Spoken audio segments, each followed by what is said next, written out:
గత ప్రభుత్వ అండదండలతో చెలరేగిపోయిన పోలీస్ అధికారులు మంత్రుల బాగోతాలు ఒక్కొక్కటి బయటికి వస్తున్నాయి.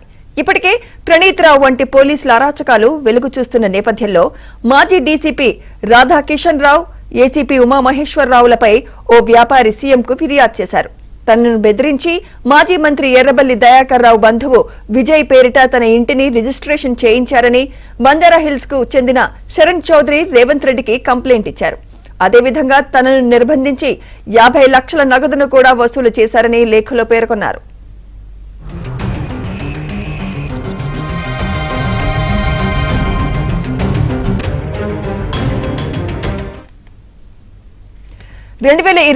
ఆగస్టు 21న తాను ఆఫీస్కు వెళుతుండగా కొందరు వ్యక్తులు సివిల్ దుస్తుల్లో వచ్చి సీసీఎస్ కు తీసుకెళ్లారని, ఏసీపీ ఉమామహేశ్వరరావు తనపై తప్పుడు కేసులు పెట్టి బెదిరించాడని శరణ్ చౌదరి ఫిర్యాదులో పేర్కొన్నారు.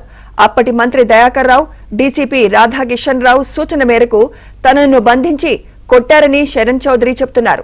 దీనిపై తాను హైకోర్టులో రిట్ పిటిషన్ వేస్తే ఏసీపీ ఉమామహేశ్వరరావు పోలీసులతో బెదిరించి పిటిషన్ను ఉపసంహరించుకునేలా చేశాడని, దీనిపై పూర్తి విచారణ జరిపించి న్యాయం చేయాలని శరణ్ చౌదరి సీఎం రేవంత్ రెడ్డిని కోరారు.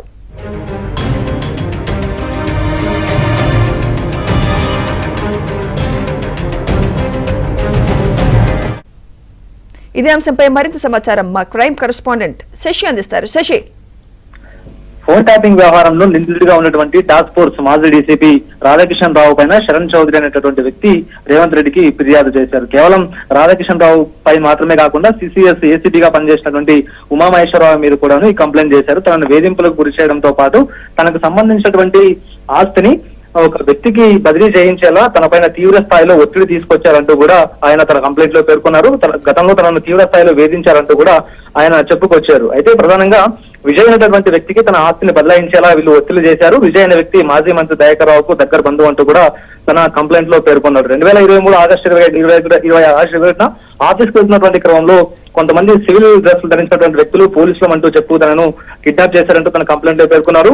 సివిల్ డ్రెస్ వచ్చినటువంటి వ్యక్తులు ప్రైవేట్ కార్లతో తనను సీసీఎస్ కు తీసుకుని వెళ్లి అక్కడ వేధింపులకు గురి చేశారు. చాలా మంది నుంచి డిపాజిట్లు వసూలు చేశామని, తనపైన అక్రమంగా కేసులు బనాయిస్తామంటూ కూడా తీవ్ర స్థాయిలో వేధింపులకు గురి చేశారంటూ కూడా తన కంప్లైంట్ లో పేర్కొన్నారు. తనకు సంబంధించినటువంటి ఒక ఫోర్జరీ సంతకంతో ఒక నకిలీ ఒప్పందాన్ని సృష్టించి విజయ్ అనేటటువంటి వ్యక్తికి తన ఫ్లాట్ ను రాయించారంటూ కూడా ఆయన తన కంప్లైంట్ లో పూర్తి స్థాయిలో పేర్కొన్నారు. అదే కాకుండా మాజీ టాస్క్ ఫోర్స్ డీసీపీ రాధాకిషన్ రావు ఆదేశాలతో సీసీఎస్ లో తనను చిత్రహింసలకు గురి చేశారంటూ కూడా ఆయన తన కంప్లైంట్ లో పేర్కొన్నారు. ప్రధానంగా బూట్ కాల్తో తంతు, అలాగే బలవంతంగా 2 రోజుల పాటు కూడా కస్టడీలో అక్రమంగా నిర్బంధించారు.